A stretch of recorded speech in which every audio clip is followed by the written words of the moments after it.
আসসালামু আলাইকুম। এখন আমি পেঁয়াজ কাটতেছি। পেঁয়াজ কাটা শেষ। একটা টমেটো নিলাম, টমেটো শেষ কাটা। এখন কিছু আদা আমি কাটলাম, আদা কাটা শেষ। এখন কিছু মরিচ, কিছু রসুন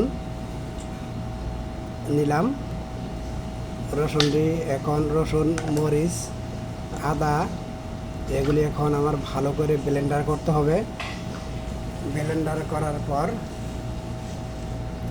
এগুলি ভালো করে মিক্স করতে হবে। কিছু টমেটো দিলাম, মিক্স করা শেষ।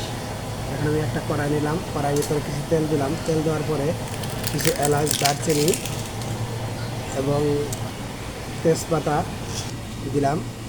দেওয়ার পরে দিলাম পেঁয়াজ কুচি এবং টমেটো। এগুলি ভালো করে মিক্স করে নিতে হবে। তরকারি একটা ফ্লেভারের জন্য ভালো করে মিক্স করে নিতে হবে শেষ। তারপরে এখন আদা বাটা, রসুন বাটা দিয়ে দিলাম। তার সাথে দিলাম হলুদের গুঁড়া, মরিচের গুঁড়া, 5 মিশালি মির্চ, সাথে লবণ দেওয়া শেষ। এখন আমি কিছু আলু কেটে দিলাম, কারণ আলুগুলি ভালো করে সিদ্ধ করে দিতে হবে। আলুগুলি হালকা সিদ্ধ হওয়ার পরে দেশি মোরগের মাংস দিতেছি আমি।